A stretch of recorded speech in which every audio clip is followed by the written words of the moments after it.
Chairwoman Mackey asked me just to make a couple comments since this is the economic development portion. I'll try to keep it real brief, just to give everybody a lot of background. Every country in the world, every state, every community has some sort of economic development group. I think there's tens of thousands stretched across the country. Some of them do it better than others. You know, from our county standpoint, we've only had an economic development office for 10 years, so we're pretty new. When we go to emulate another county, I would suggest to you that when we look across South Carolina, or really the Southeast, Spartanburg County is about the best example, shining example of how to do it.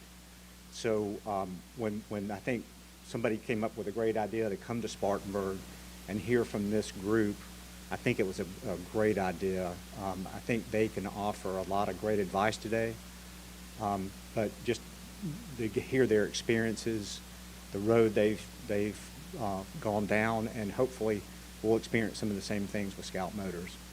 So with that, thank you for joining us today, and I'll turn it over to Chairwoman Mackey.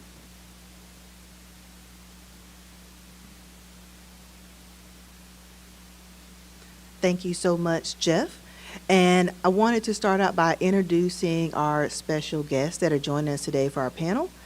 We have Mr. David Britt, who is Vice Chairman of Spartanburg County Council and a 33-year chairman of the Economic Development Committee, which I think might top Paul Livingston. But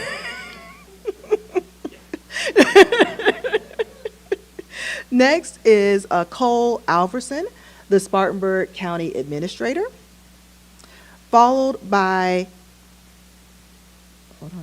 Alan Smith, President and CEO of One Spartanburg, and Catherine O'Neill, Chief Economic Development Officer for One Spartanburg. And Catherine was also the former county administrator for Lexington and Spartanburg counties. So very, very diverse group here. And we, as a whole, on behalf of County Council, truly thank you for taking your time out today to come and speak to us, understanding where we are as a county with the announcement of Scout Motors and what that will mean for Blythewood and Richland County, and you all having experienced the same thing here with BMW and Greer and planning for the growth as well as the development of One Spartanburg, your P3. So we appreciate your time and all that you're going to share. Want to let council members know as we go through, feel free to ask questions that you may have.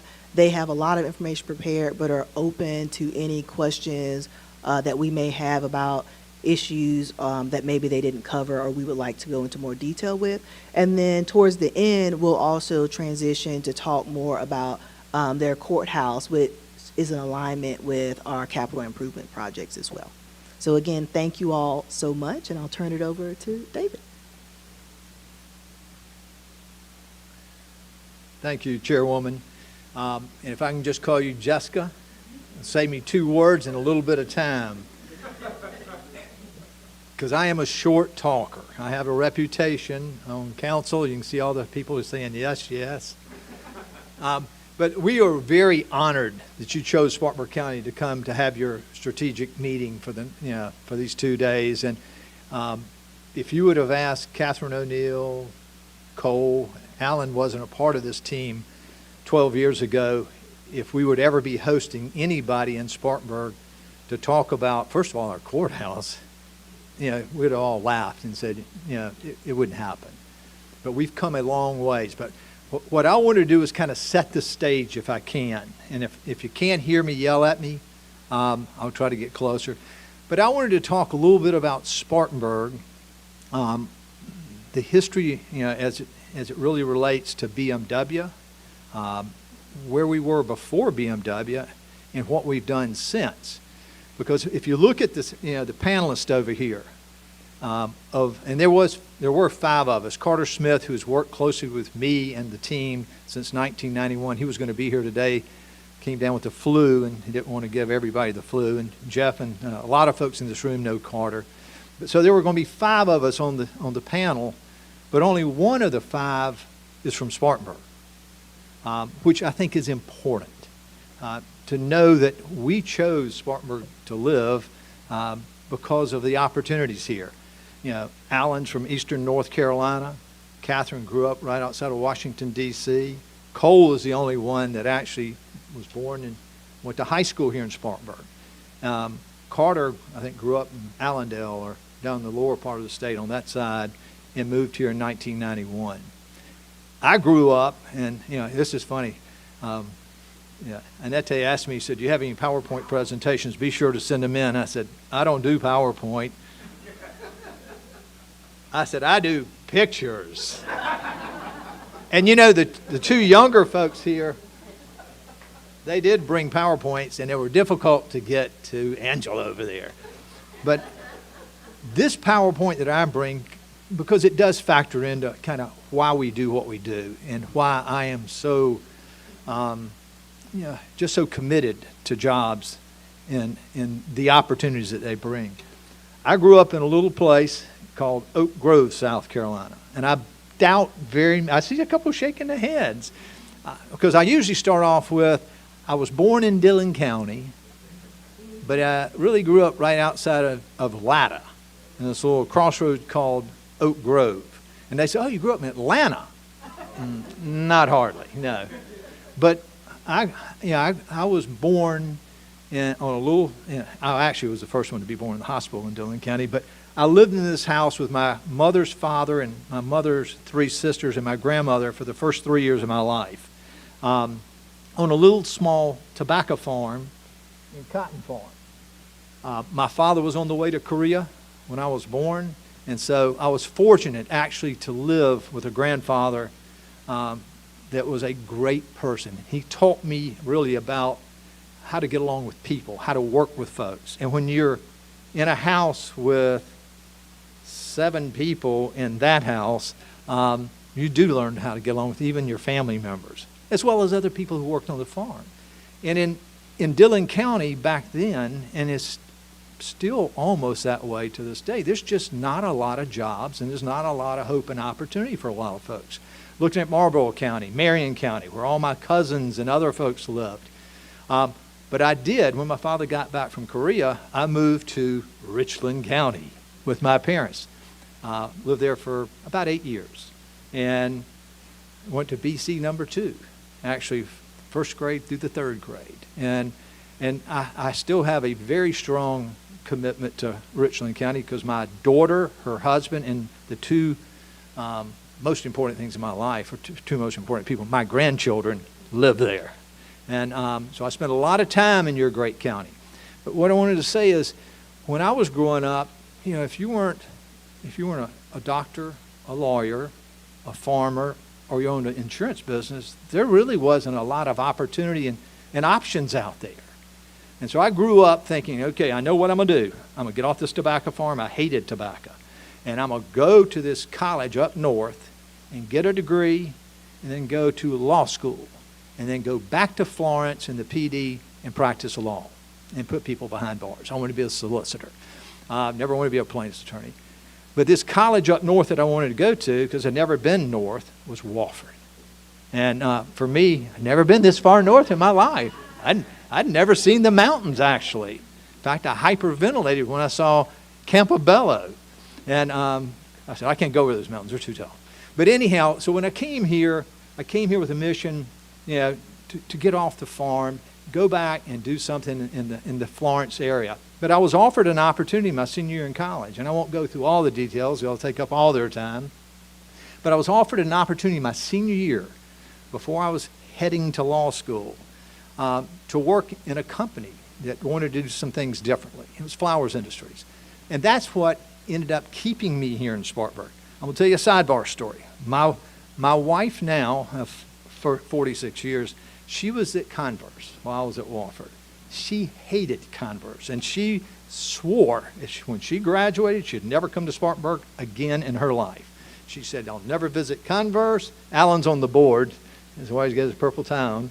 But she said, because she didn't want to go to Converse because her parents made her. Her other 2 sisters had to go. So where have we spent the last 46 and a half years? In Spartanburg. And we lived right down the street from Converse College for about 37 years. But So I was offered an opportunity to come here and to work. And again, I didn't know anything about industry. I'd never been in a manufacturing facility in my life. But that company and those 477 associates that I worked with, through all walks of life, had something. They had an opportunity to grow, roll up their sleeves, and I met people all over Spartanburg County, it's particularly in the textile mills. I graduated from Wofford in 1977. So textiles were booming in Spartanburg. The industry was going great. 5 families basically ran this county, and we were doing fantastic until a lot of y'all know what happened. In the late 80s, all of a sudden, all those textile jobs started going offshore.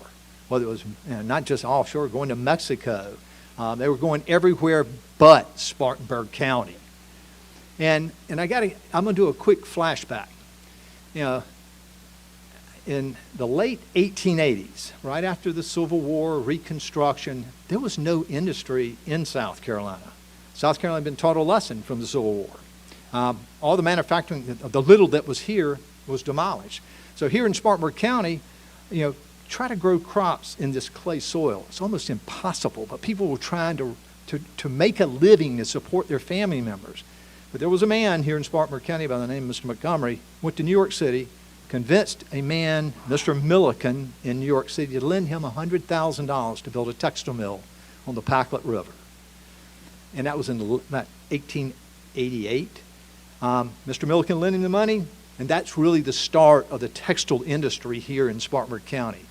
And there were thousands of people employed in the textile industry. I mean, they supplied everything, education. If you decided to get an education, you could. But everything was here, recreation. They had stores that people they bought their clothes and food from in the textile mills. And again, so 100 years from 1888 to about 1988, those people were connected all in.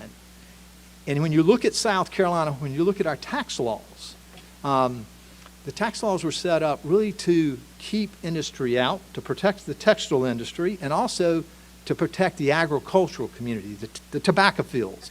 Everything below I-20 was agricultural for the most part. So those folks in the legislature did what the home team wanted. Fix it so it's difficult for people to come here. They didn't want industry coming in. Again, I saw it. They didn't want folks to take their textile workers and down in the agricultural community to take their tobacco and cotton workers. Didn't want that to happen. Had very little vision. But like I said, in the late 1980s, when all those jobs started going offshore, when you've told everybody in the United States and the world, we don't need you. We don't want you here in South Carolina. We don't want you in Spartanburg County. Then when you need them, guess what happens? They have a memory. You didn't want us before. We're not going there now. We'll go to North Carolina. We'll go to Tennessee. We'll go to Georgia. We'll go anywhere but South Carolina.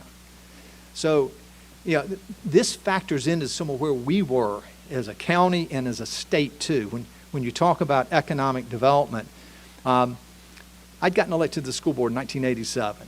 I was a young person, late 20s. I loved it. It was fun. Only one that was even close to having a child in school. Everybody else was in their 60s and 70s. I think they did it for the sandwiches, the school board members. And the sandwiches weren't that good. So, but I loved it because here I'm a young person. I'm going into schools, learning this stuff. But all of a sudden, January 1991, started getting calls from the community, business people, realizing we got to do something.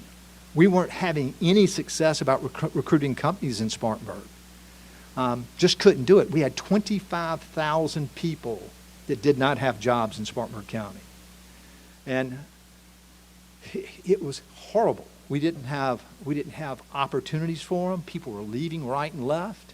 So there were some folks that had some good insight, and they convinced me and a couple other people to get involved in economic development. That's when I ran for council. May 7th, 1991, got elected. And that year, we had $5 million invested in Spartanburg County and 192 new jobs. That was it, to make up for those 25,000 jobs. But we had a governor at the time by the name of Carroll Campbell from Greenville. He had made it his mission when he got elected governor to bring jobs to this state. from Charleston to Spartanburg and from Aiken all the way to Florence and all points in between. And his first company that he really got latched on to was this German automobile manufacturing company that was looking to build a plant here in the United States. And they actually had narrowed it down at the time we all got involved to 4 locations. Phoenix, Arizona, Tulsa, Oklahoma, Omaha, Nebraska, and actually they were going to Anderson, South Carolina. That was a site in South Carolina because the state owned a lot of property over by Clemson. They wanted 1,500 acres. So anyhow, when we heard about that, a bunch of us jumped on Governor Campbell's team. And he's the one that actually taught me what I know about economic development. And it's really pretty simple. It's partnerships. It's a shake of the hand versus everything written on paper. It's integrity and doing what you say you're going to do. That's what he taught us in the early going. And we were tremendously blessed because of a couple of things here in South Carolina to beat out. It came down to Omaha, Nebraska, and Spartanburg, South Carolina. The airport at GSP and the Port of Charleston. Those were 2 things that we had that Omaha didn't have. Although they did have an airport, because the engines are still flown in here to this day from Germany to Spartanburg. But we had a governor that knew how to sell. And he sold this state that we would deliver. I've got things on mute. But he sold this state on our people. Those 100 years of textile employees that we had people, you give them the chance, they will deliver.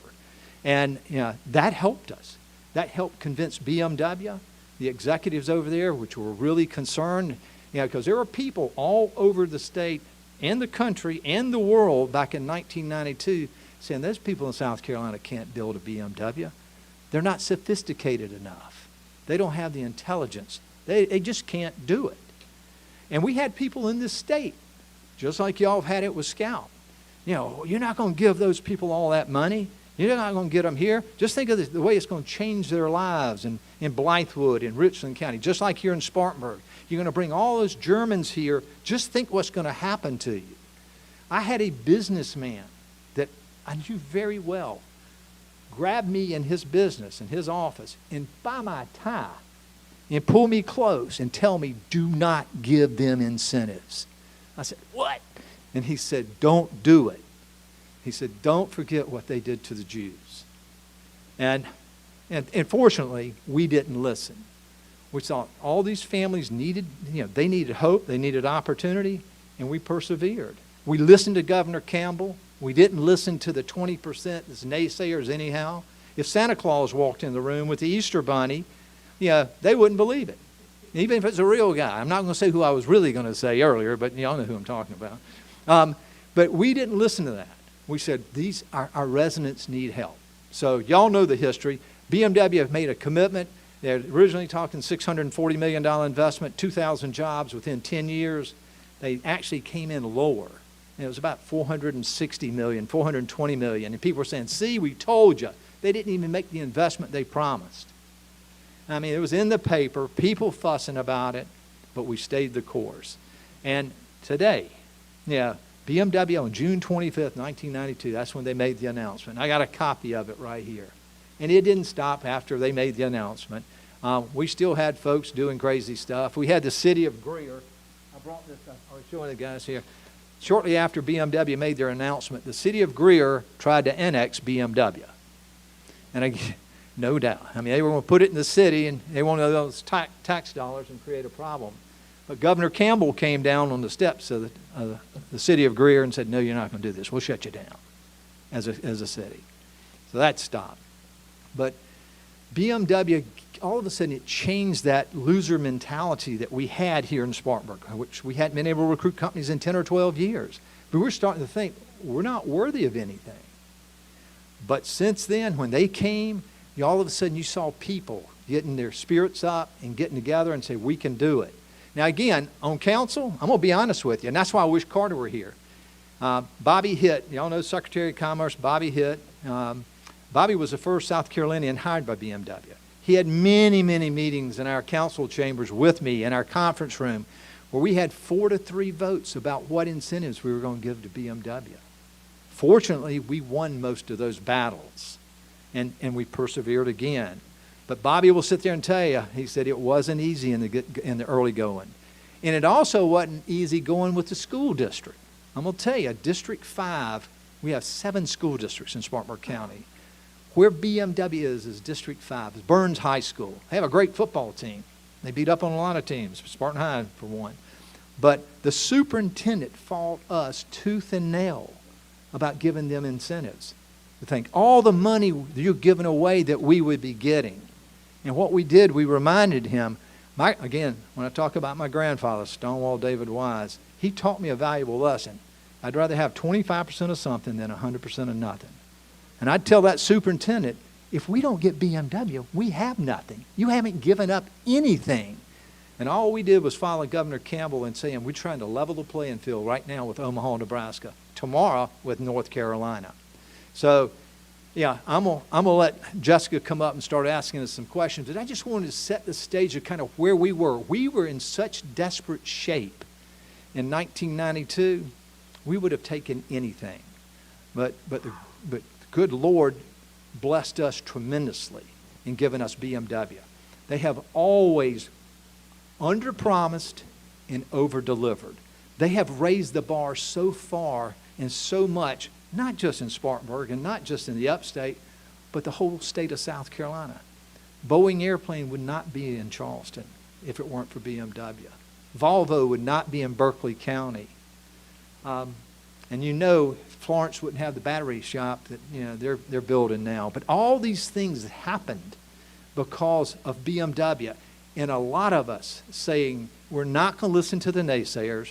We're going to partner with them, partner with the people that are positive and think about us. We're going to stop fighting with our legislative delegation, which council did all the time. Not only did we fight with each other, only 7 of us, but we also fought with the municipalities here in Spartanburg County. We fought with our delegation. We fought with everybody. We finally got rid of all those fighters, and we got people who could work together, uniters. And that's what's led to our success. Right now we have 217 international companies that call Spartanburg home. Allen's got 27 different countries that fly their flags in Spartanburg County. Those 25,000 jobs that we lost, we've replaced them with over 85,000 good paying jobs. Now we're able to select the companies that come here, that really pay good wages, offer great benefits, and are going to help us raise the bar for our residents. 1991, per capita income in Spartanburg County was $16,291. Right now it's just a little under $54,000. Just in the last 5 years, median household income has gone up 27% in Spartanburg County.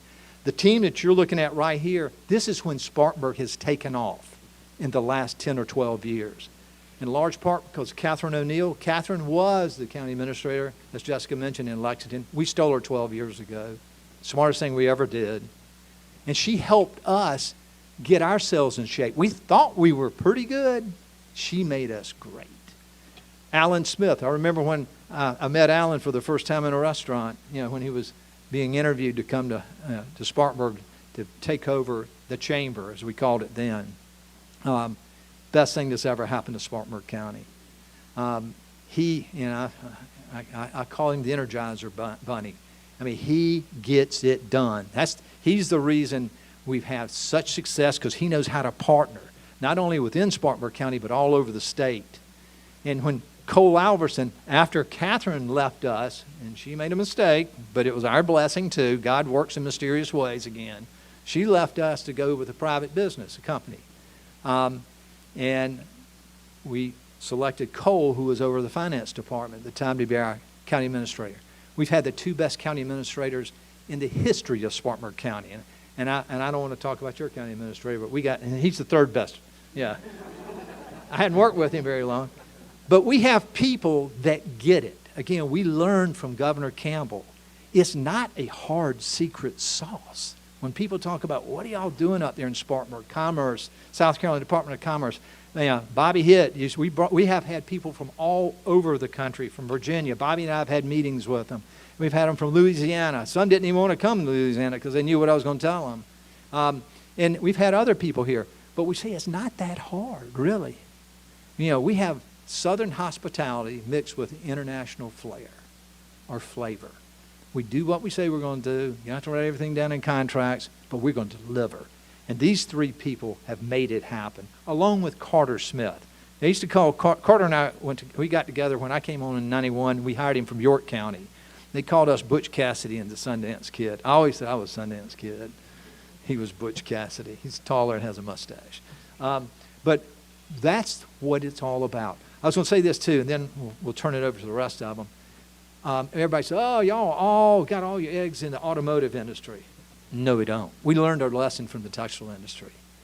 35% of these 85,000 jobs that we've created are automotive related. We've got companies. Yeah, and this is another thing too. Thank the Lord we didn't have the internet in 1991, 1992, 1998. The world watches everything that y'all do and that we do now. Back then there was no internet, because when we were fighting, fortunately only the newspaper was covering it. TV didn't even really cover it then. But now everybody has a cell phone and they put it on YouTube. All those countries and all those different organizations, things, people that you don't even know they're watching Spartanburg and Richland County, they're watching. My wife gets on to me so much. She says, why are you always so positive when you do an interview? I said, because everybody's watching. I want those people that are making decisions in Tokyo to say Spartanburg is where they want to put their $1.4 billion carbon fiber plant. And they did it.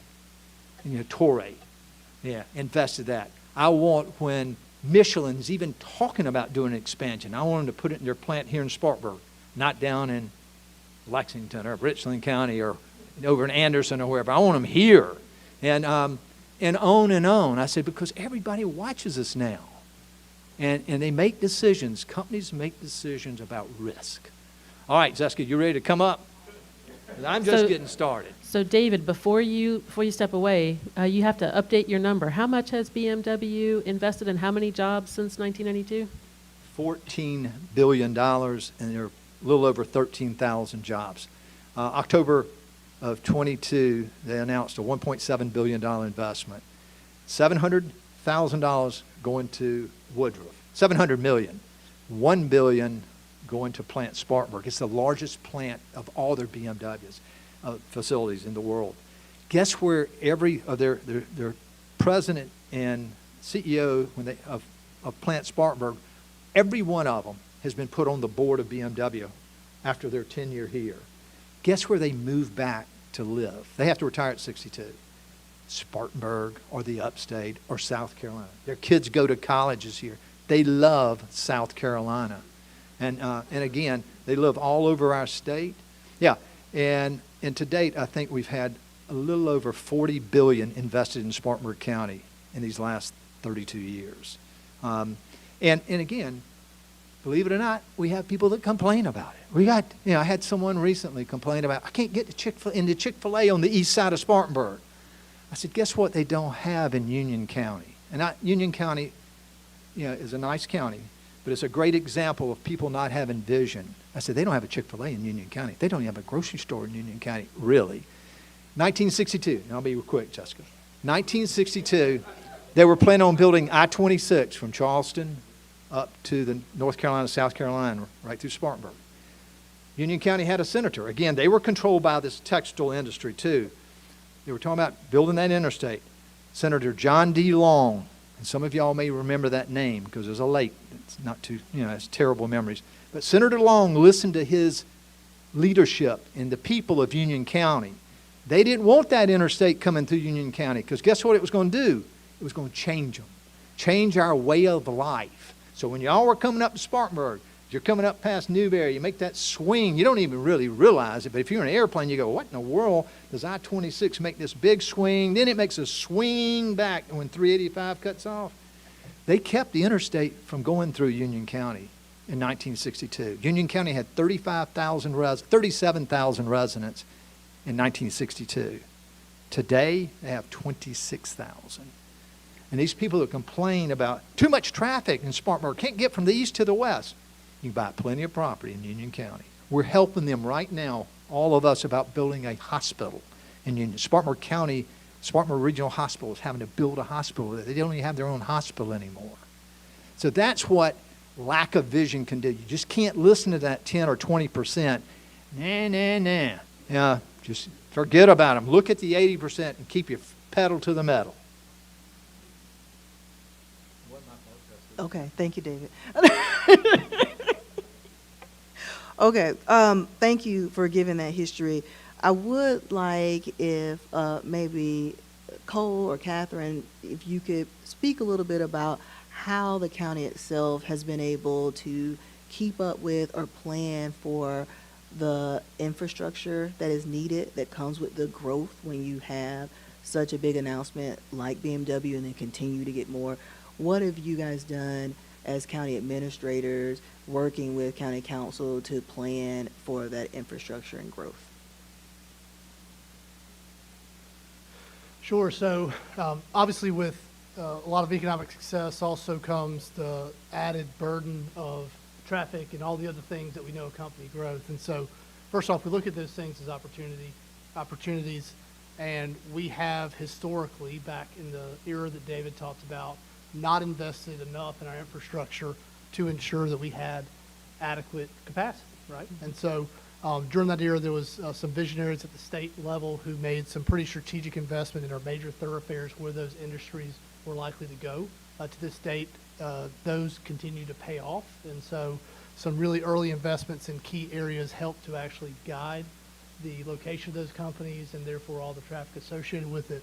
More recently, over the past 5 years, we've really got serious about our infrastructure and have effectively fundamentally taken our program, looked at it anew, and done a number of different things to try to fundamentally reposition ourselves and change the nature and condition of our infrastructure. And so to that end, in addition to a number of things we've done internally, we've invested a heavy amount internally from the county's coffers to try to bring the condition of our roads up to standard. We instituted a policy where we go out and periodically assess the condition of our roads, and actually, as a byproduct of that, have, unbeknownst to us until now, developed a national standard that is now being used in the pavement industry for doing that. And with the assistance of One Spartanburg and a lot of good folks in Spartanburg County, we just successfully passed a 1 cent or capital project sales tax referendum that will help us invest another $500 million into our infrastructure over the coming 6 years or so. So, but a taste of what we've been doing. Obviously, planning has a big role to play in that, but from our standpoint, we've been careful to be honest, be open about the condition of our roads, about the carrying capacity of those things, try to envision where we're going, plan for those things, and most importantly, commit to changing where we are, not accepting the status quo, not admiring the problem, and getting to the important task of getting it fixed and moving on. So with that, I'll defer to Catherine, let her add to that. I think Cole's done a great job in laying the groundwork here for you as you stare down the barrel of Scout outside of Blythewood. I've seen some of the plans when it comes to your rail infrastructure and your interstate interchange there and such. I guess I would offer, in addition to what Cole's saying, is just a real sobering moment for all of the elected officials here. You're going to need to try to stay on top of the land that is around Scout. David and County Council have done a wonderful job with helping to preserve prime industrial land so that we would be ready with product going forward. In addition to the infrastructure that Cole talked about, there will, and I'm sure there is today, coming from the Midlands, there is a race between residential developers and industrial developers. You have to be strong in making sure that the prime industrial land is preserved for industry, and that the developers who are going for residential go to the land that industrial will not go to. And they are both going to fight for that nice, level, cleared land that minimizes the infrastructure costs. I think the County Council in Spartanburg has done a remarkable job with trying to drive residential away from the arterial roads to the local and collector roads, and trying to preserve arterials for industrial so that they've minimized, to the extent that they could, the traffic that can cause some additional problems. So I could keep going, but keep your eye squarely on that vacant land around Scout. I've heard, although I'm curious to talk about it if we have time, I've heard about Scout's plans to have their suppliers inside the gate. I know that BMW originally looked at doing that, and they were wise, I think, to prepare for their supplier network to be outside the gate so that they would have enough room to expand. I would be thinking in that direction, that your supplier network may, or other industry may need to locate there near Scout and try to do what you can to preserve that. If I may, Sorry, go ahead. one thing I would add to that is, to Catherine's point, recognizing the changes, County Council made the deliberate decision to go through and to adopt new land use regulations.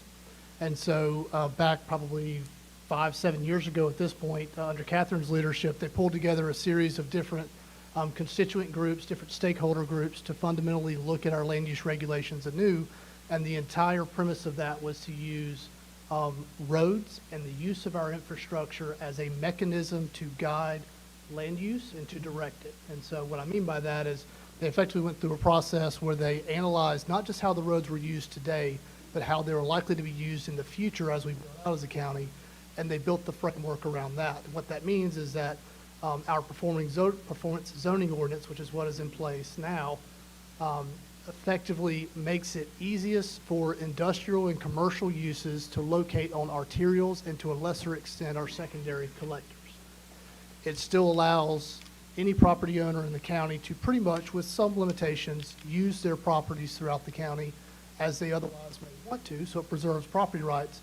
But the conditions under which they may do that get a little more difficult, and in some cases a lot more difficult as they get to more and more residential areas. And so through the power of the wallet, of the purse effectively, it encourages those uses that we want to be on the major 4 lanes to locate there, and thus discourages the residential uses from locating there. And the hope is that that leads to a situation where you effectively have compatibility between uses and good neighbors. And that also helps us ensure that we don't end up with heavy amounts of traffic and tractor-trailer traffic on the roads where the conditions of the road simply won't handle it. Thank you.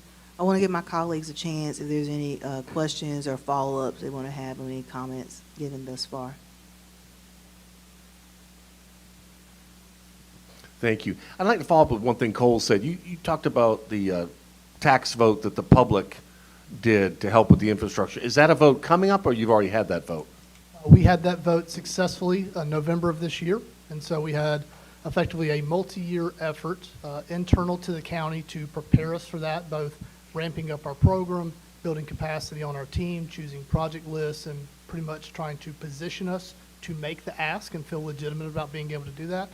And then in partnership with One Spartanburg, there was a public information campaign, a separate advocacy campaign run by One Spartanburg that Alan will elaborate on a little bit later, that allowed us to effectively make a run-up from summertime of this year until November, where voters of Spartanburg County chose 55 to 45 to pass that and to effectively keep the existing capital product sales tax in place, which has paid for the courthouse.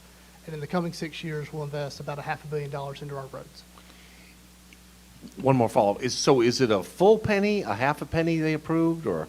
It is a full penny for a 6-year period. And it was the last thing in the world we wanted to hear last March when we were having our meeting, very much similar to what you're having now, when Cole and his team, particularly our director of our Roads and Bridges Department, told us they'd just gotten the information about the state of our roads. First time we weren't guessing how bad our roads were. They'd done a real diagnostic look at all of our roads, because we were just wrapping up the penny that was passed in 2017 that Alan will speak to a little bit later too. Here we got election year coming up this year. 3 of us are up for re-election. The last thing we wanted to do is have a vote to continue the penny that we thought would kind of phase out. And our question was, can we not wait a year or two? And the answer was no. If you wait a year or two, it's just going to get worse. So it was a battle. It wasn't an easy deal. We have, the crowd that fought it, but fortunately, Allen and Cole made over 75, 80 presentations all across the county, and the voters, thought this is the right thing to do. Well, David, too, politically, too, it made a lot of sense to do it last year because you can think what turnout is going to be like this November. And so, unfortunately, there's a couple counties, I think, that are going to take a shot at it this time around, and we wish them the best. But mathematically, when you look at turnout and who's going to be turning out this November, it makes it highly unlikely that a penny's going to get passed this year. So politically, it was a right move, county council, to enable us to go ahead and do it during a non-presidential year. I think Greenville and Anderson are two counties that are considering doing it. I think Greenville said they need $2 billion. Our amount that we were publicizing was $478 million. Isn't that right? Yeah. So I think I saw Ms. English, and then Mr. Livingston, Mr. Pugh, Mr. Branham. Thank you, Chair Mackey. You're welcome. I was just wondering what type of struggles did you have when you were identifying those arteries that, for that prime land, for the infrastructure? So I think that the foresight that David and Cole mentioned about the highway infrastructure that was put into place early on in Spartanburg really led the discussion about arteries.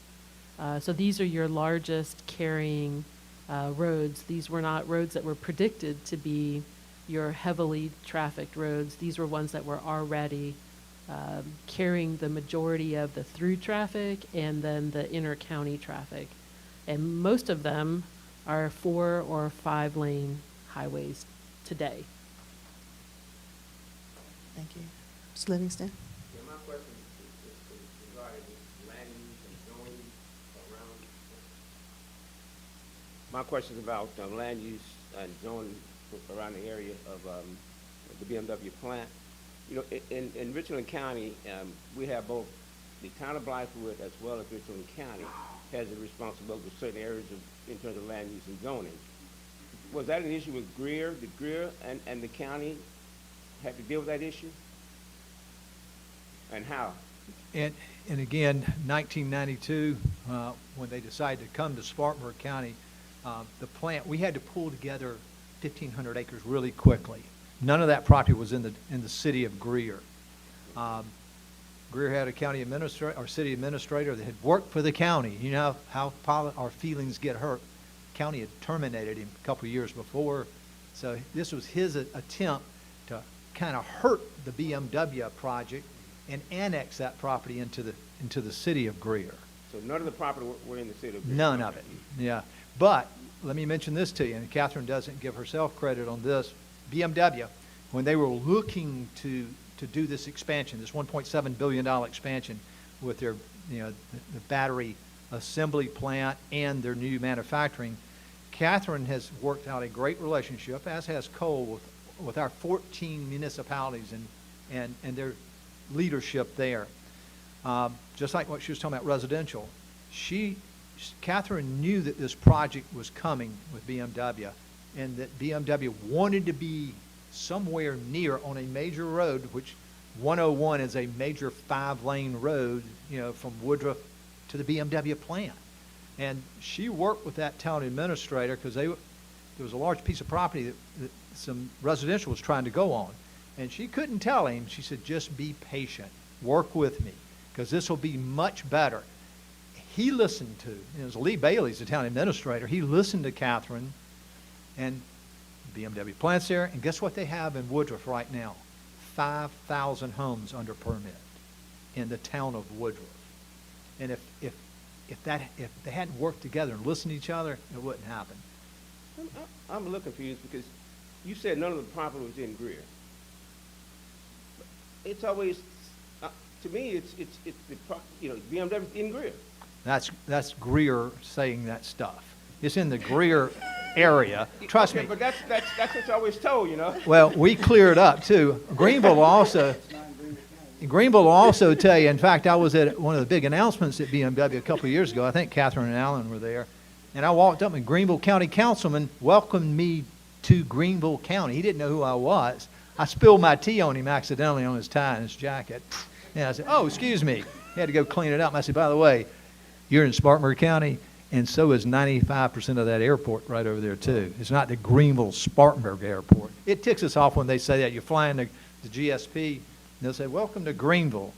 And we'll always tell them, you're also in Spartanburg. You're landing in Spartanburg. You may drive over to Greenville. Greenville has always looked down on Spartanburg, and I don't see any redheads in here, as a redheaded stepchild. And, I mean, they made fun of us forever, and they still make fun of us. But last year, well, I'll just say this. In the last 3 years, we've had $8.5 billion invested in Spartanburg County and over 8,000 new jobs. Greenville's best year that they've had was $476 million. And in their best year, we had $4.3 billion. And some people say, you know, do you keep up with this stuff? You darn tootin'. Because if it's the truth, it's not bragging either. Councilman Pugh. Thank you, ma'am. I think it's great advice about keeping protection around those heavy invested areas like Scout Motors and pushing development out to the collective roads.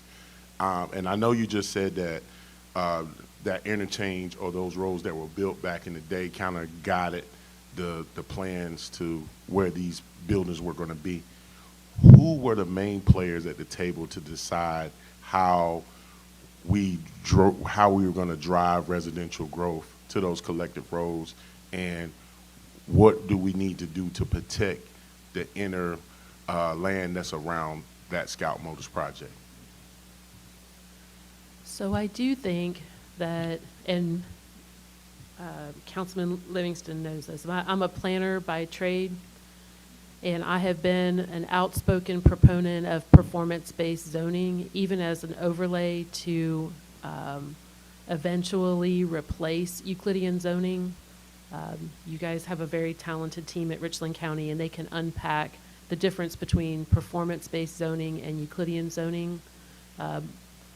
I was raised in my career in Lexington County that has performance-based zoning. Charlie Compton and his work there, I think, was transformational for Lexington, but I can tell you that it works in Spartanburg.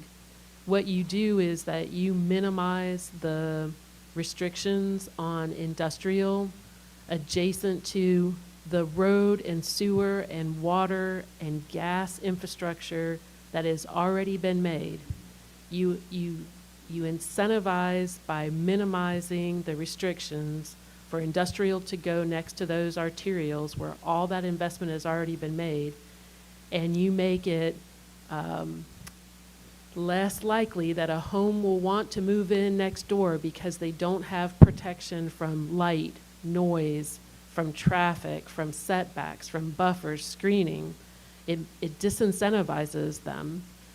And then if you increase the restrictions on industrial on those local and collector roads where they have to set back farther, they have to have more buffer, more screening, more light control, more noise control, more odor control, you make it to the point where it becomes so much more expensive to buy that much more land on a local or collector road to do what you want to do. You're not telling them that they cannot. You're just saying that in order to be a good neighbor to the residential that we want in this area, and as a homeowner that you'll get that protection, you make it virtually impossible to capitalize a project with that much buffer around it. And so if I were looking at Scout, I would do the same thing with making sure that you're incentivizing through your zoning, incentivizing industrial to go there, and working, and I mean, you have one of the best economic developers in the Southeast in Jeff, working together with the landowners that are there to do what David talked about, to be patient and not sell out to residential. And look, I got a lot of friends who are residential developers, so please don't go home to Richland and go, Catherine O'Neill was saying that, you know, industrial is the leader and residential is terrible, because I can tell you when you're posting 7,000, 8,000 net new jobs, you better have good partnerships with your residential developers, because if you can't produce the housing for those jobs, it's that whole ecosystem, right? And just understanding that that ecosystem has to work together, and any one of them can hurt the other one, and staying right on top of it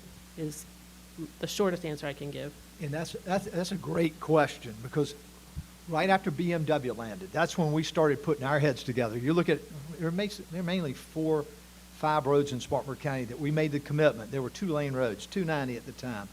221 was, again, 101.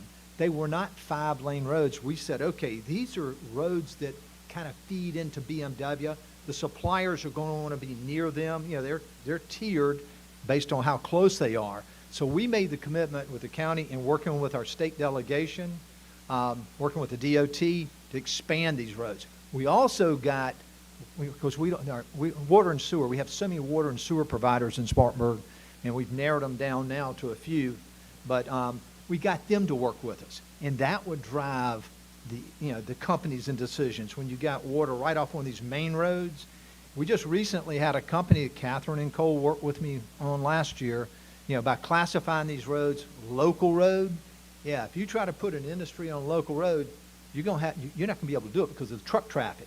We got strict restrictions on that. A company was trying to get us to do it, and we said, no, take your traffic out to the state road over here. You have to spend a couple $1 million to fix it, but don't put them on a county road. And it's worked. But it was 25 years ago, kind of coming off the BMW stuff. That's the way we had to do it. And we took one bite of an apple. We'd take a road, focus on it. Take another road, focus on it. And we would get money, too, from the Department of Commerce to help us. If we get a company that was looking, particularly a supplier, if you got jobs and investment, they will help you. Councilman Branham? I want to thank you guys for being here today, and I just wanted to let you know that if you have any more tea you want to spill on Greenville County, just keep it coming, because this is not being broadcast at all. This is just a prop. Greenville knows how I feel. Do you also know that the slang for spreading gossip is spilling tea? No. So that's pretty funny, your story about spilling tea. And then he told it. Richland County's poised to have a penny tax on the referendum this year, so we'll be another test case for you guys in the presidential election year for a penny tax on the ballot. My question is, with your experience over the last, I guess we're looking at like 31 years now since 1992, you've had these substantial employers coming in from outside. Can you talk to us a little bit about your experience of trying to leverage their presence and their relationship to have them be a good corporate citizen, getting into things like charity, philanthropy, sponsoring the arts and things like that? Another great question, and all 4 of us can answer that. But again, going back to BMW, they set that bar so high.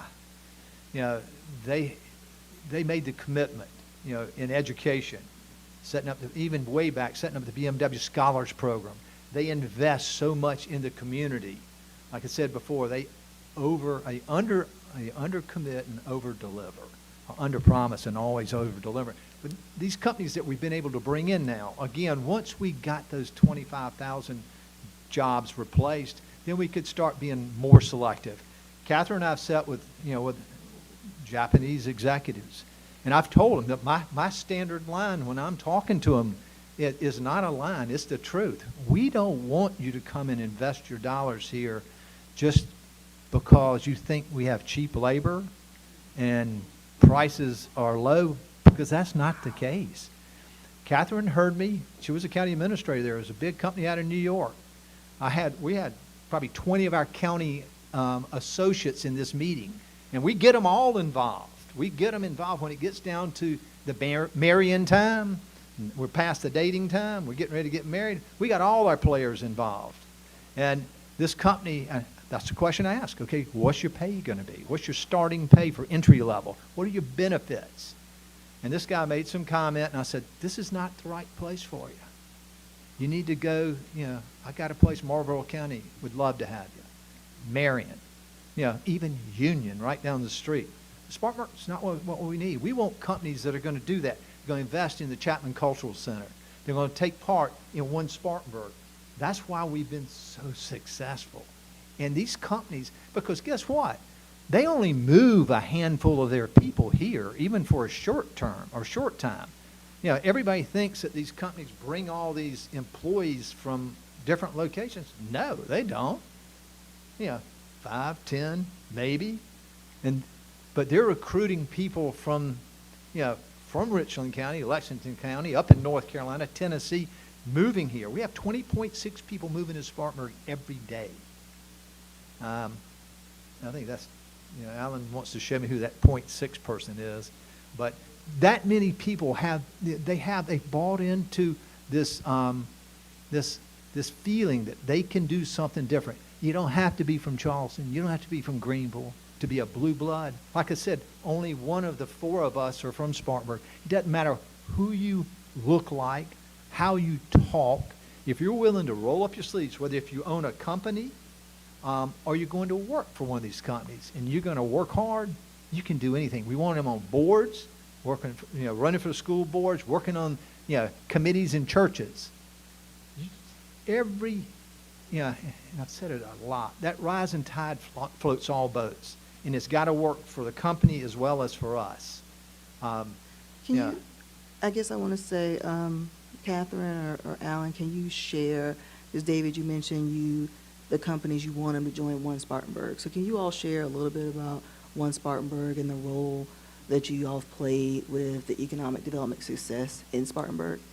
Sure. Well, first of all, our name, we always have to spend a little bit of time explaining who we are and what we do, because our setup is unique to the Carolinas. There's only about 13 or 14 organizations set up like ours. So what we decided about 4 years ago is we were done with silos and we were done with duplicative overhead. And we wanted to really take advantage of the synergy that exists between economic development and tourism and talent development and retention and attraction. And so what we did is we took our countywide Chamber of Commerce, our countywide tourism group, and our countywide economic development organization, and we put it all under one brand, called it One Spartanburg, Inc. And we dropped the Chamber brand. And there were some people that, you know, had some questions about that. But our estimation was, you know, she gave us a good 103-year run, but in our opinion, locally, and this might not work everywhere, but in our opinion, the Chamber brand really wasn't what it used to be. For a lot of people, the Chamber is a place where the old white guys go drink bourbon, smoke cigars, and make decisions on behalf of the community. Now, that's a perception. It's not reality, but if it's perception for a lot of people, then why not say, you know what, let's just do away with that altogether. You use the word join. You don't have to join One Spartanburg, Inc. We are obligated to serve the business, economic, tourism interests of our community, period. Now, we have public funding and we have private funding. We have about 1,400 businesses that are investing in us in different ways. But this business of you having to pay $400 to get this or get that from the Chamber, we are beyond that. We are taking an approach of, if you want to get something from us, we might not be the right organization for you. But if you want to get something done through us, then we are the right organization for you. We're not having banquets for small business and giving 4 awards and saying we've done something for small business. That model, in my opinion, is dead. And I think, and I'm not throwing shade on chambers. I'm just saying a lot of them are so hand to mouth that, you know, the banquet and the golf tournaments and those kinds of things, you know, margin has gotten in front of mission. And we're more focused on mission. And another M word is measurables. So a measurable is not 72 people came to the event last year and 86 people came this year, so we're doing big stuff in our community. A measurable, as you heard our councilman say, is we measure new investment, we measure new jobs, we measure gross revenue from small businesses, the number of jobs that small businesses are creating in our community. And if we can't measure it, we don't do it. And so we really, you always have to have a little bit of activity measure, but you must prioritize performance measure. And that's what makes our organization different. And quite honestly, I think that's why, we have grown from a $3.8 million organization to an $8 million organization. We're now nearing 28, 29 people. Very involved in advocacy as well on the state level. We have not one PAC, not two PACs, but three PACs. That's meaningful in Columbia. I know we've got elected officials in here, and so everybody's perking up now when I start talking about PACs. But again, I think that has resonated in our community. And you mentioned philanthropy. I don't look at what we do as a donation or philanthropy. If Catherine on our economic development side of the shop, she has a director of existing industries. He is meeting existing companies about 100 or so every single year. If we are doing our job, then those companies willfully should be investing in us, because we're creating an environment where they can grow, thrive, and quite frankly, make more money. So that's a value proposition. You mentioned this too, because that's a great question. Okay, real quick, David, I have one question. All right. Okay. A great example of how these companies actually help us raise the bar. I mentioned Toray, the carbon fiber producer. Guess who hosted them for breakfast and a lunch back when we were recruiting them? BMW. You wouldn't think a lot of these companies would be trying to help you recruit companies that potentially could take their associates from them. But that's how they all see it. If I lose a couple associates to Toray, that's going to open up some opportunity for somebody else. Somebody's on the third shift now gets to come to the first shift. And it's worked. From where we sit right now, there's almost $1 billion going to be invested in downtown Spartanburg. When I mentioned, if you'd have thought we were going to invite 10 years ago, we've been taking somebody to see our courthouse. Also, who would have thought 15 years ago there'd be $1 billion being invested in downtown? And most of that's private money. And it's because of those companies saying, hey, this is what we want to do. We got a BMW supplier that's over, I think they're actually in Greer, really in Greer, but they're a BMW supplier. Our old Pepsi plant on South Church Street, closed up 5-7 years ago.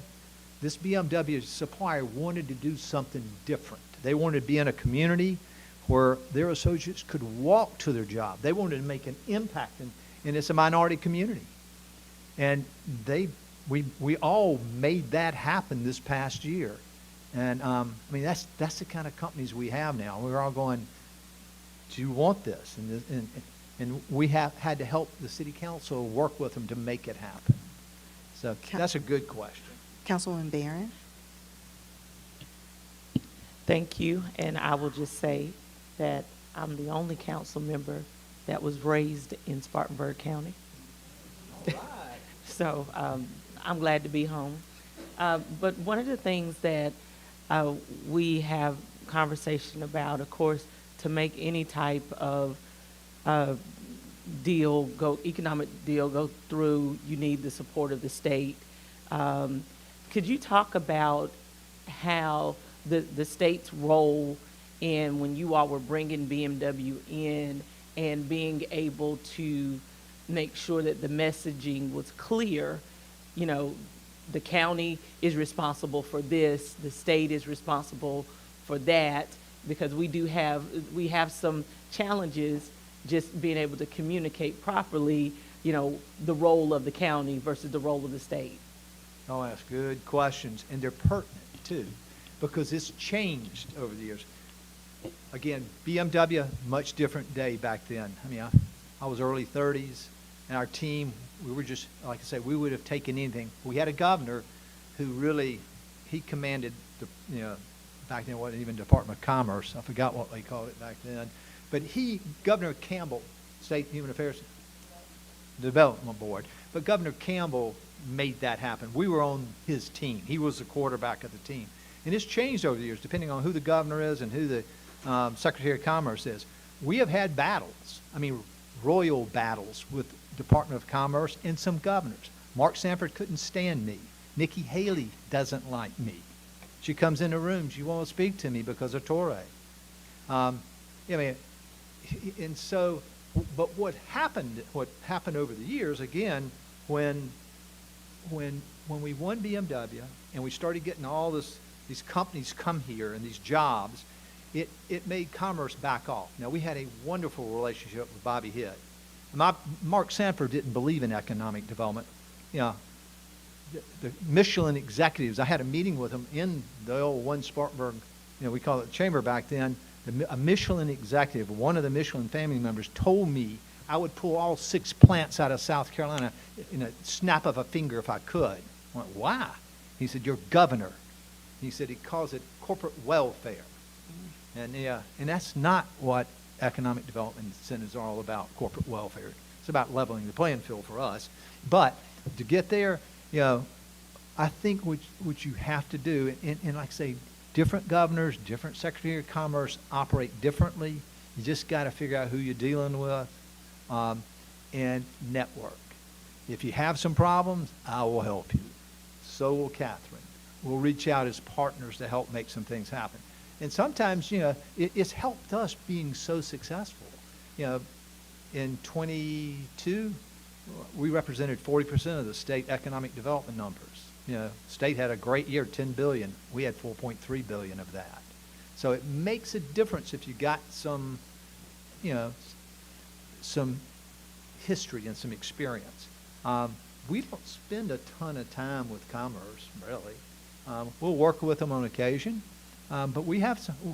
Trust me, we've got 2 companies just in the last year. And again, commerce is not watching this. I don't care. David. It might be. Yeah. Well, we've had companies. Again, it's all about jobs for us. And those companies, they become part of our family. Just going back to Jason, your comment, it's a two-way street. Not only what are they giving us and what are they investing in us as part of their company, when they need us, they don't have a better advocate in this country than the 4 people sitting up here. And I've been to commerce, sitting beside Catherine, where we've had a couple big companies that didn't meet their jobs number. Well, right now, finding employees is a hard thing for us. You meet your economic numbers and you continue improving and investing in this location, we're going to fight for you. And we've done it. And we know how to fight. Again, I'm from Dillon County. Yeah, I learned to fight early on and throw dirt clods too. Yeah, Well, but sometimes you've got to use your strength. But it's Southern hospitality with a little giddy up and go. I know we're getting close on time, and I believe you all had a presentation you wanted to get through. Is that correct? Now, we're going We'll to just yield that 5:30. time to David. How's We that? just yield your time. We do need to know give us a quick run through at least of what we're going to see with the courthouse and kind of Oh, yes. shape that picture for us. Was that what the presentation was, or was the Yeah, presentation sure. something Well, else? and let's tell you about the courthouse real quickly. Yeah. Because I don't think the presentation, Cole's got a nice little video, 5-minute video. 1957, the old courthouse that y'all will see opened. And back then, it was a state-of-the-art courthouse. It was pretty, you weren't even born then.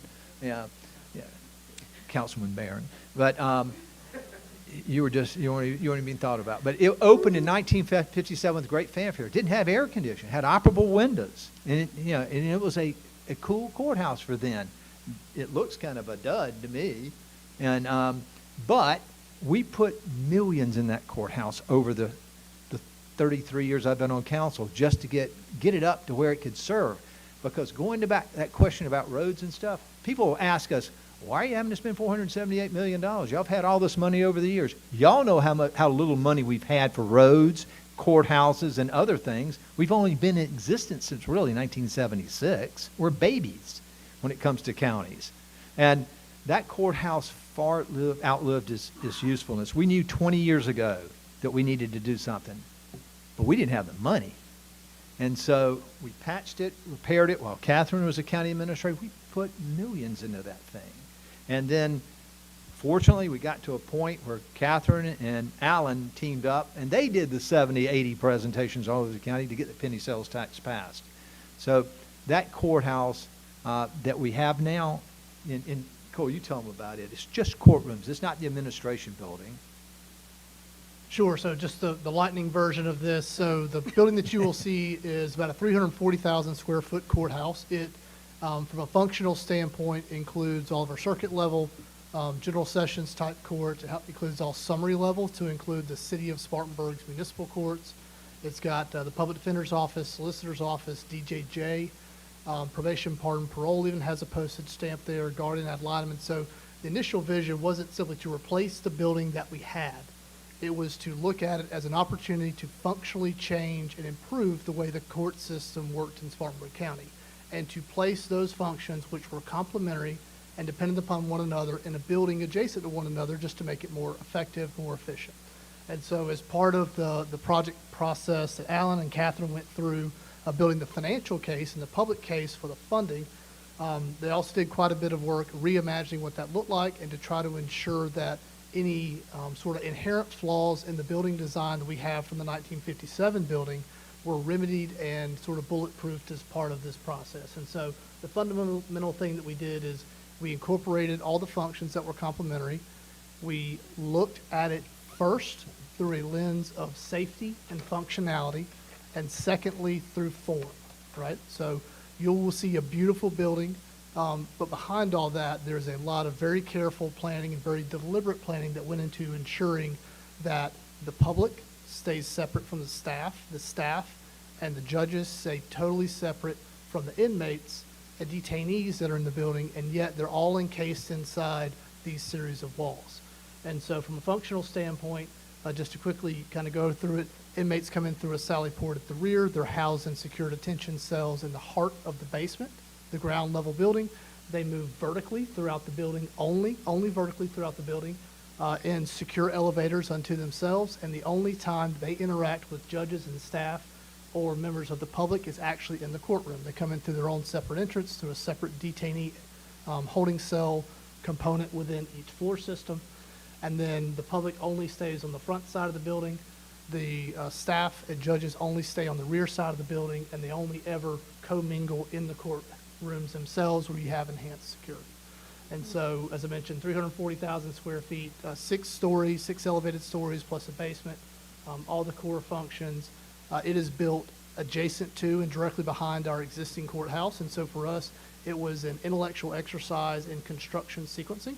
We had to go through and demolish a series of buildings, build a parking deck so we could then supplant and displace the existing parking, which thus allowed us to start construction of a central energy plant, which replaced all the mechanicals for the 1957 courthouse because we needed the space where those mechanicals were housed to then build the courthouse itself. So there's a whole lot of sequencing that goes into it, and we can visually demonstrate, if y'all have 5 minutes, the video of it, or you all can just take it in as you go. But a lot of intention went into it, a lot of careful planning, and we think we've ended up with a beautiful product that's both a showcase and a showpiece for downtown Spartanburg County. Most importantly, it's functional, it's expandable, and we have thought through, we hope, the steps necessary as we grow to displace certain functions, build in additional courtrooms within the building, and so all those things are sort of inherently planned into it. Well, I will see if my council members, we can watch a video, or if you have more questions, we can do that before we need to go to the tour. Councilwoman McBride? Yes, I have one question, going back to the They're saying, economic development. speaking to the mic. Thank you. Can you hear me now? Yeah, Is it's it- on. Can you okay, hear me now, now? yeah. Okay. I have one question. I want to go back to economic development. It deals with workforce development, and that's one part that we omitted. And I was wondering, with the number of employees that were needed, how did you recruit? I understood that you went all over the state and everywhere else, but what did you do for Spartanburg County? And how did you ensure that there was equity involved in all of the communities and employment there? I know outreach is a very important area, so if you could expound on that a little, I appreciate it. Another great question, Councilman McBride. First thing we had to do, again, with BMW, is the home team. There's 25,000 people that were out of job. We wanted them. BMW was only going to hire 2,000 people to start. And they projected in 10 years. It didn't take them really 3 years to get to 2,000. But the mission was get them trained. And we we teamed up, back then it was called Spartanburg Technical College, which is now Spartanburg Community College. We teamed up with them. BMW actually sent scores of employees that were selected through the interview process to Germany. They were actually trained on their equipment. They actually sent equipment over here to the, now we call it Spartanburg Community College, to work with the employees there. The Spartanburg Community College became our resource for BMW. It was such a success that we were fortunate. Again, we had a company that had gone out of business, a clothing company. We actually got some of our community leaders, business leaders, one particularly, to buy that facility. It's $2.5 million investment. And we turned that into what we call now our Spark Center. And that's where we actually have had tremendous success recruiting companies there. Spartanburg Community College runs that facility. We have companies that come here. They set up in that building. If you're working for my company, Tyndall Corporation, but you want to go to, you think you might be interested in going to work for Milo Tea Company, they'll set up equipment there. At night, you can go be trained to see if you really like this more. And this thing is huge. It's gotten to be such a thing. Our number one objective, fill up the Spartanburg County needs first. The reason we go, people come from outside is because we have so many jobs that are now being needed. We mentioned 8,000 jobs in the last 3 years. Unemployment in Spartanburg County is running probably less than 3%. Anybody who wants a job, they've got a job. We just had Kohler Company. A company's been here for 65 years. They announced a couple of weeks ago, the Kohler toilets and bathroom supplies. They've been here for 60 years in Spartanburg. They've closed. Fortunately, not tons of people lost their job, but if you're one of one that lost your job, guess what? You have a job the next day if you want it. And our community college helps them. Our Ready SC, our team, because that's the only way we can recruit other companies. Companies have a concern when they come here. You got all these companies here. How are we going to get employees? We tell them the truth. It all depends on what you offer, your level of pay, your opportunities, your benefits. And we'll tell, that's a part of the reason we told that company before, this is not the place for you. But the home team's been taken care of well. Yes, ma'am. So how did you do your outreach to underserved, underemployed, disadvantaged communities? Catherine, you want to hit that? Yes. So we work closely with SC Works and Ready SC, which I know are available in the Midlands as well. We also have gone after some of the challenges that are facing some of our underserved communities with both childcare and workforce transportation. So we have 2 pilot programs here in the upstate. Both are being led by Spartanburg County, by One Spartanburg. We're partnering with Commute with Enterprise. Jeff, you may know them, but we have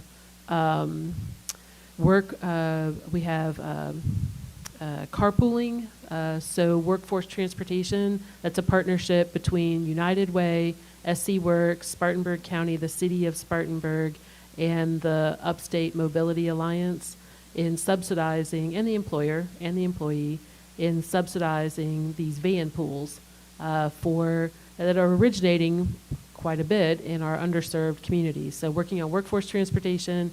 We're also working on a pilot child care co-op where our companies will be helping to establish child care options predominantly in our underserved communities to try to help with child care.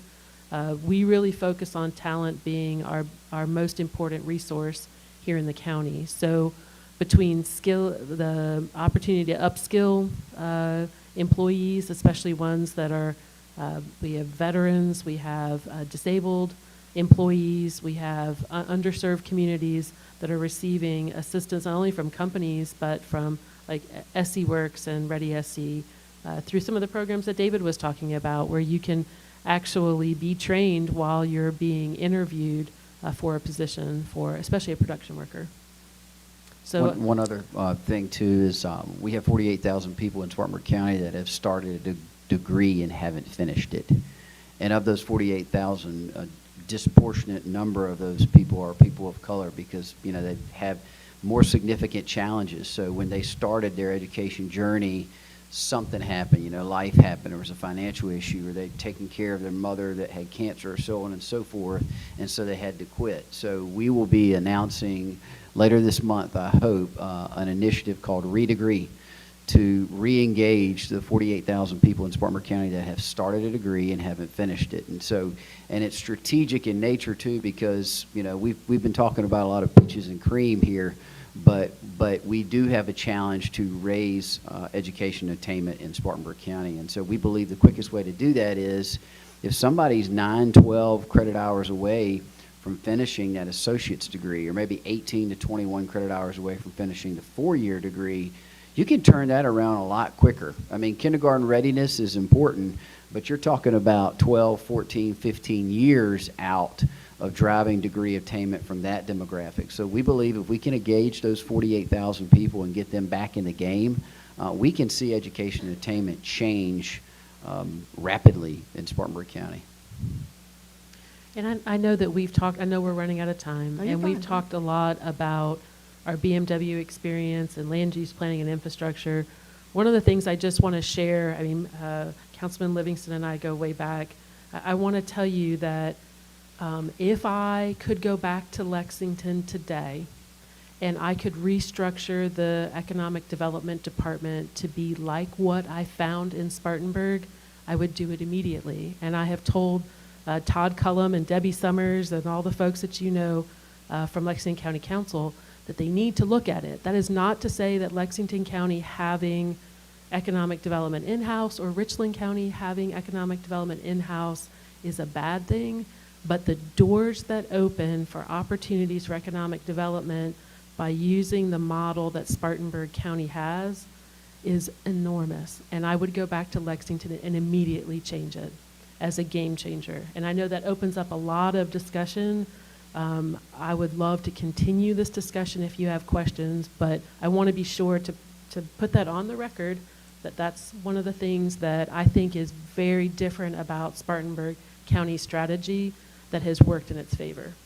And can you, and maybe David, you can address it too, but can you talk about with the One Spartanburg structure, how is county council involved and how do you look at funding? Great question. And it hasn't always been, as Alan said, peaches and cream. When we had the council that fought amongst themselves, we had the Spartanburg Chamber back in 1991, 92 that we gave money to, and again, to help fund. Our chairman was always complaining back then, all they're doing is spending money on copy machines, this, that, and the other. So that actually led to the start of this group we call the Economic Futures Group. We split that group off a little bit from the chamber, although it's housed at the chamber. That's where Carter was vice president of the Economic Futures Group, Carter Smith. And that was our way, and we selected a board, members of the chamber, and we got some business people involved, that we kind of directed economic development together. Carter, myself, and the board that we picked. So it kept the council out of it and kept the chamber folks out of it. And there were lots of chamber directors over the years. We'd have some good ones that liked economic development, some that weren't so hot. But it didn't bother us because we had our own economic futures group. When Alan came on board and Catherine we all got to working, that wasn't the best thing. That's when we said, let's get it back as a team. And that's when even though we modified the economic futures group, we really molded it back under. But this is what's key. And again, are you filming this still? It's still rolling. It's all right. It's rolling, live. We have, like I said, 7 school districts. They get 70 to 75% of the tax dollars that are brought in. And so when I mentioned that one superintendent always followed us, there was another that wasn't always too happy. But we said, listen, these school districts are the ones that benefit the most from all this economic development. And it's really not right for 2 school districts to reap all the rewards. Our downtown district, where I live, District 7, the east side of Spartanburg, some of the more bedroom communities, they don't have the industry there. So we said, all right, this is what we're going to do. Because y'all control, just like we do, how this thing is split. And I think you were the administrator then, Catherine. So we brought all 7 superintendents in, and the chairman, myself, and Catherine said, this is the way it's going to be, guys. We're going to take 10% of the fee and lieu's. No, actually, was it 10% starting off? No, it's more than that, yeah. We said we're going to split up these among the 7 school districts. Industry lands in District 1. They're going to get 35%. Isn't that right? And then we're going to split it amongst the other 6. Everybody's going to get a piece of it. But we're also going to fund economic development by taking 10%, I think, something like that, of the fee in lieu and put it towards economic development. And stop taking the tax dollars that we were taking out of the council fund. Let that be our funding agent. And there was some gnashing of teeth and some pushing back, but we didn't have to have their permission. We told a couple of them, you may be against it, we're going to do it. And it's going to work, and it has worked. And let me add, too, I think there would probably be some angst, right, if a county government was perhaps turning over economic ownership, and I think that angst probably comes down to one word, and that's control, right? So 85% of our economic development activities are funded by county council. So there's power in the purse. The other thing, too, is we're not a local government entity, so we have no official authority at all. So we can't pass a FELO. I can't do a curb cut. There are all kinds of things that we cannot do. So we have to do it with local government, and we love to do it with our local government. So again, this notion that if economic development is turned over to a public-private partnership, all of a sudden the county is going to lose control, that's just not the case, because a private organization on its own cannot do economic development. So I will say, I think Catherine's exactly right. Obviously, we're a little partial, but I've been in different communities where economic development's done different ways. This is the right way, and in my opinion, I think one of the strongest points of this model is when a company comes to us, we're an advocate. I mean, we do economic development. The county does 20 different things, from sheriff to judicial to infrastructure. This is who we are. This is what we do. We are going to hold your hand every single step of the way.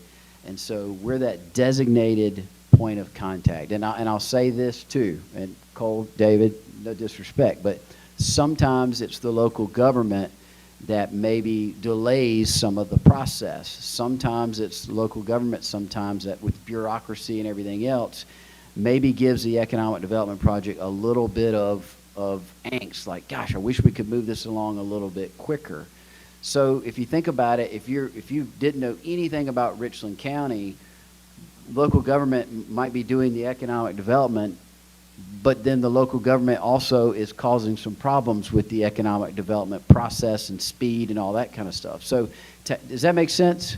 So if you have this outside kind of what's perceived to be private sector advocate for the private sector company, it works. And I think it works too because our relationship is what it is. I mean, it is unbelievably beneficial to have the former county administrator as our chief economic development officer, and the fact that it's Catherine O'Neill, because county council trusts her so much. So that's one of the reasons why it really works for us. Now look, some communities, government-run economic development works, but I'm a big proponent of our model, and I think the proof is in the pudding. And I've had 4 council chairmen that I've worked with over the 33 years, and I have, even though I haven't agreed with all of them all the time, I've had 3 that really have trusted me, and no one else on council. I have a committee. You know, we have committees just like y'all do. I have a 3-person committee. I chair it. But my chairmen have always said, when it comes to economic development, you know, the more people that know more, the bigger problems we have. So they've all trusted me. They said, you go hunt it, you kill it, you know, bring it here, we'll skin it. And every economic development issue that happens, or every company, there are 3 people that are that have to sign off on it. It's Catherine, Cole, and myself. And before, it was Catherine and me were signing off of it, and Carter. And that's the way it's worked. I've had the trust of my council, and we haven't, you know, betrayed that trust in these years. And his speed. I mean, the speed. Oh, yeah, we move fast. Is something like I've never seen. And I want to We go have back Oh, go ahead. I want to go back to your question about how do you get companies to get involved in the community and to be philanthropic.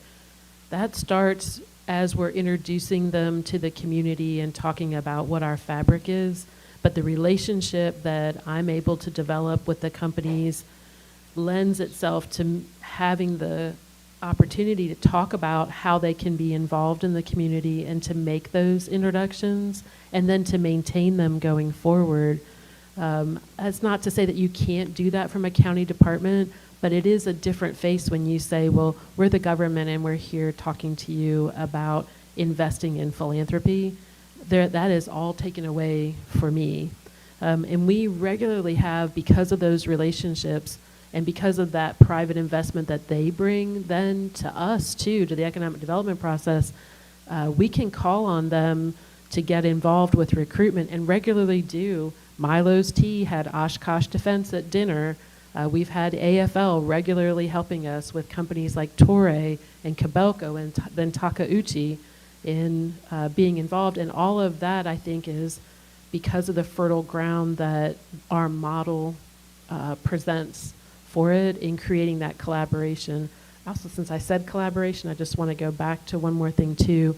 And this is just coming from an old retired county administrator. A lot of the magic in Spartanburg is happening because the councils here, especially county council and city council, are not combative. They're moving in together, right? With the project that has not been discussed yet here is the fully funded city-county government complex that is underway right now. That'll be almost 200,000 square feet of Class A office. That is the redevelopment of the existing city hall property here in downtown. They're sharing resources from a political standpoint. I mean, to me, it's just magic because the citizens were saying, that's what we want. We want our city and county government to get along. In today's age where everybody fights, it's refreshing to feel that. And to David's point about everyone's watching, I can tell you that companies that show up on my doorstep talk about, I just want to know for sure that what I'm seeing is what's really happening. Because what I see about this community is that the county council and city council work together. Is that how this works? And that county council actually gets along with each other and is pro-business? All of that factors into our economic success as well, because if you don't think that companies want to be in a community that's going to support them and have leaders who act professional and are pro-business, I'm telling you, we have won companies just on that alone. Thank you. Well, we are at our time, and I do want to really thank each of you for taking your time out to come. And I want to say, when we all talked about coming to Spartanburg and we had our reasons of why we thought it would be a good reason to come and what we wanted to learn and get out of actually coming here, when I reached out and called David, you answered the very first call. And when I told you what it is that we would like to see, you said without hesitation, no problem, Jessica, I'll take care of it. And from that point on, you made sure it happened. You delivered these fine group of people. You came through with all the information that you said you would, and I believe that this was a successful panel for our forum today. So I thank you truly for that effort, and I thank you all for sharing your knowledge.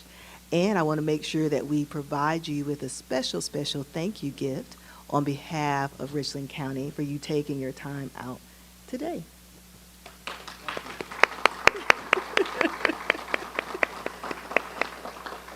And so we do have time for a quick break, and then I know you guys are going to be excited to see this. David also worked magic and provided buses for us to get on. And Cole's department actually answered the call. Mike Emery's going to say, I'm not answering this call anymore. But no, we're so honored that y'all here, and the whole team is excited. Our chairman, I invited the council to come over and go on the tour with us. I don't know how many will show up, but the council chairman, his wife, who's also has been the chairman of our library board, she's going to be joining us too, Mary Speed Lynch. Okay. So yeah, so and folks are going to be excited that y'all are going to be there at the courthouse too. Amy Cox, our clerk of the court, she's going to lead the tour and her team. So take a quick restroom break, get your stuff together, make sure you bring your umbrella. Everybody got one, because even when you get off the bus, just want to make sure you can walk without getting wet. The buses will be downstairs, so meet downstairs to get on the bus. All right, thank you all. Yes, ma'am, outside of registration. Yes, ma'am.